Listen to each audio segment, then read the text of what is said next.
Okay, so let's get started in 3, 2, 1, go. Alright everyone, welcome back. This is Railcoon with JP alongside for IC Cup Television, bringing you the IMS Invitational #1 IC Cup map series here with STartale. That's right, STartale. Amazing group of players. We got Virus versus July. Virus in the top left as the red Terran. July is the blue Zerg in the bottom left. We just saw a really hyper-aggressive play from day 9. Thank you. I'm an idiot. There we go. You can actually see the game now. And what was it? Yeah, hyper-aggressive game from July there, and on a bigger map. Curious to see if he's just going to go hyper-aggressive macro instead, because he's unpredictable. He's really good. He's July Zerg. He's always a threat. Now, we are playing here on Test Bug, of course, the IC Cup map. I believe this was made by Prodigy, is that correct? Yes. No, Okay. actually, this one is... I think this one's Super OU Man. I think. Oh, yeah. He's actually very upset with me in the chat right now.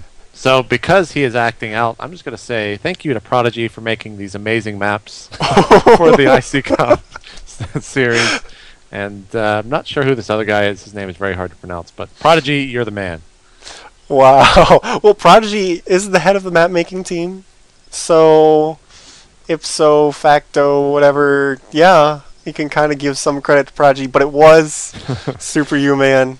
JP's just having some fun with you. It's a really cool map, and I do give a lot of credit to him for being the first person that I saw for learning how to edit these rocks, which is really impressive. That opens up a lot of really cool possibilities here in the map making scene. And we still haven't seen a hatch from July. Actually, we saw a pretty early pool. So he's being really unexpected here, opening up with speedlings on a map where, if you think about it, Virus went for 2 really quick racks before Orbital because he's almost certain there's going to be a hatchery here. He's going to scout, he's going to see a spawning pool, and his wall is going to be wide open. He's going to have to react quickly, get a wall up, or else he's just going to die again. Yeah, Virus is just going to open up as he's sending 1 Marine, 1 SCV, and 2 racks. So we are going to see those Marines just being rallied right over. He did, in fact, see what was going on in July Zerg's base, and he's got to be a little bit curious as to July Zerg's actual plan. He has moved a drone here over to his natural, quickly approaching 300 minerals, but why? Why is he still attacking? He saw the pool first. There's a good number of Zerglings on the field. Speed is half done. I don't know. He's going to try and put a bunker down, but there's 6 Zerglings behind him. If July Zerg can pull a couple of drones, he'll be alright, but he will pick off this Overlord. He is going to get it this time. That'll supply cap July, and apparently he's happy with that much. So he's not going to push the envelope too much. It's probably a good decision, as there are more Zerglings on the field. So he has forced more Zerglings from July. He killed an Overlord, and now he's just going to try and run home. But I'm pretty sure that barracks on the left isn't shutting the wall, is it? Yeah, it's not. You can see the... Oh, wow, there's also another entry point. But, uh-oh, these Marines are getting surrounded. Well, I thought they were surrounded, but will they actually all die? One of them has died, and the other one has as well. And, oh, no, one of the racks has actually been lifted. There's only 2 Lings left against 2 Marines, but speed has kicked in. We'll have to see if he can get some SCVs kills as 1 Ling does go down. We don't see any Lings in production, so July is going to be quite happy with this and just continue to drone up. Yeah, and he does see the double refinery here from Virus. That's really nice to see that timing, but more Zerglings running in, trying to get these Marines, but good control here from Virus. But, you know, again, he forces those SCVs to come off the line. He's doing economic damage, even though he hasn't really killed any SCVs. And this entire time, if you had the production tab open, it's just been drones on the other side of the field. So if you look, there's 22 workers here from July. Actually now 24, 3 ahead of his opponent when he went pool first. So really good job here by July, recognizing that he's in a good spot and just going drone, drone, drone, taking a little bit more of an advantage here in the early game. Yeah, so, that's 3 racks right now. We see a bunker going down. He's maybe a little bit worried that that July is just going to play like he's used to playing and play very aggressive. But July Zerg is kind of doing the opposite right now, getting a ton of drones. We don't actually see. Does he even have any Lings? No. Not one Ling is out on the He field has- right now from July. Completely opposite as what we saw last game. And he's got to be maybe a little bit worried that the Terran maybe's got his second base, or excuse me, his natural expansion up so soon. And we just see a ton of Marines coming out. He's got to go ahead and get that stem pack research. July Zerg has thrown down the Baneling nest and finally begun producing a bunch of Lings. Yeah, but he's got a really good saturation for this early in the game, especially considering that he went pool first.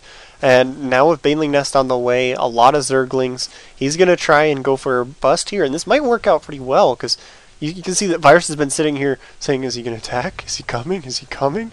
He's finally convinced that July Zerg's going to sit back and play a macro game. And right as he's getting the tech lag on his factory, July Zerg's gearing up with a lot of Zerglings and Banelings, and might hit that wall again right as the tank is about half done. And that's about the most annoying thing in the world. So you can see so many more Zerglings, 18 more in production. If we look at the units tab, there's 28 already, 22 more on the field, 11 Banelings, 13, 14, 15, 6. Oh my god, that's a lot of Banelings. I'm going to stop counting, but you get the idea. Yeah, I think he's just going to try to go full force into those wrecks. And there is quite a few Marines, but that is a lot of Banelings. No Baneling speed, obviously, because he's still on, or he doesn't have Lair Tech. And here he goes. Here come the Banelings. Someone queue up Flight of the Valkyries, because they're going in. Yeah, right there. He does see the weak point in the wall of that depot there. Trying to get these Banelings up the ramp into the massive Marines. But, you know, Virus did a good job of only using a couple Marines to absorb those Banelings. But those Zerglings killed a lot of SCVs there. You can see there's a debris field. There's still a lot of Zerglings here. He has to make sure those can't get up the ramp. Good positioning here by Virus. He did drop a supply depot as well to keep them from running out, so they are trapped, but only 3 will make it up into the main base. That's enough that he can deal with those with SCVs. Given the circumstances, that was actually a pretty good defense by Virus, even though he took quite a few worker losses down to 32 workers. But July Zerg, making that many Zerglings, only has 31 workers himself. So he's still in just a fine position, even though that looked pretty bad.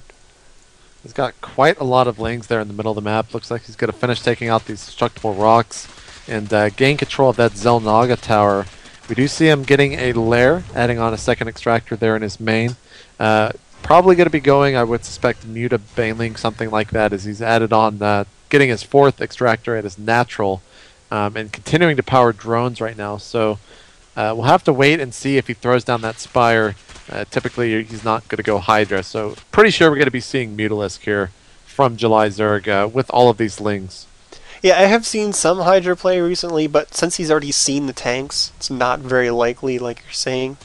But it's interesting how, you know, you don't see Hydras very often versus Terrans, and I've been seeing some players experimenting with it and actually doing a surprising amount of damage. So one of those things you might want to be looking out for in the near future. But there we go, Zerg, Baneling speed and Spire going down at the same time. Like you said, that's going to be the standard transition here for July, just moving into Muta Baneling. And the Baneling side of that is, there's going to be a lot of them. The issue is, I don't think he killed a tank in that first attack. So Virus has 4 siege tanks. If he spreads those out and controls them well, gets those siege shots onto the Banelings instead of the Zerglings, that can really shut down this Muta Baneling play with some really nice tank control. Yeah, July Zerg taking his 3rd.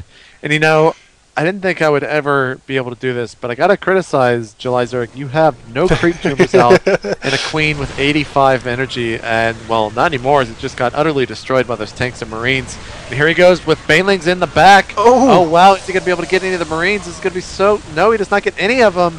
You know, how is July Zerg gonna come back from this? Actually, the tanks have been, well, all of them. Wow, he's just gonna say GG. He's not gonna come back. Utterly destroyed right there, being caught off guard a little bit. Yeah, and those Banelings tried to come in from behind, but the siege tanks were able to take out the vast majority of them before they got to the Marines. So just like I was saying, if you can get those siege tanks into good position and control it well, this Marine tank play can deal with the Muta Baneling. So we actually have a 1-1 score. We get to see the 3rd map for Axis Orbital. I'm so excited. Let me put that up on the screen for you guys so you can take a look. Well, I do all the other stuff that I have to do, but that's awesome. We get to see Brax.